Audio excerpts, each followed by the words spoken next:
News Network. This is breaking news. Right now at 6, we're following breaking news of the indictment of 2 IMPD officers in the death of Herman Whitfield III.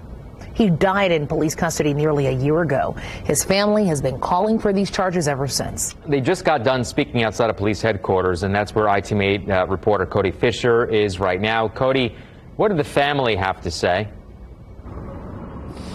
Guys, the family tells me that they are pleased by this indictment, but that it is only the beginning of this process. But it is all linked back to what happened to their son, Herman Whitfield III, back on April 25th. Take a look at the body camera video of that incident. It happened on April 25th of last year, and we're not going to show the whole video because it is very graphic. But on April 25th, the Whitfields called police saying their son was having a mental health episode. Now, when officers arrived, Whitfield was tasered and handcuffed to subdue him, and he was unresponsive when paramedics arrived and asked him to roll over. Now, the Marion County coroner ruled Whitfield's death a homicide, and now 2 of the officers involved are facing charges. First, let's start with the charges for Officer Sanchez. The most serious of the 6 charges is reckless homicide.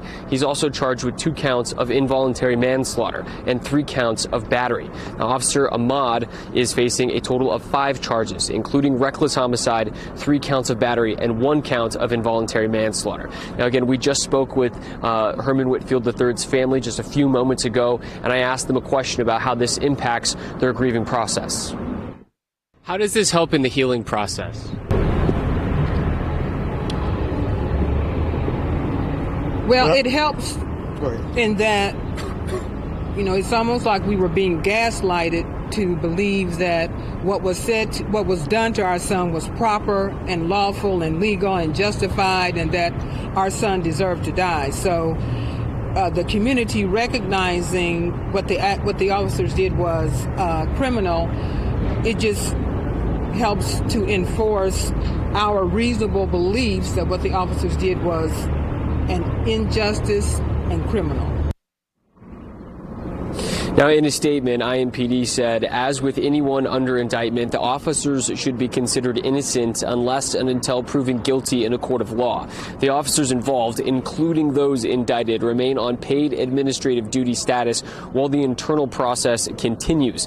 Mr. Whitfield's death was a tragedy for all involved, and our thoughts continue to be with those impacted by his loss.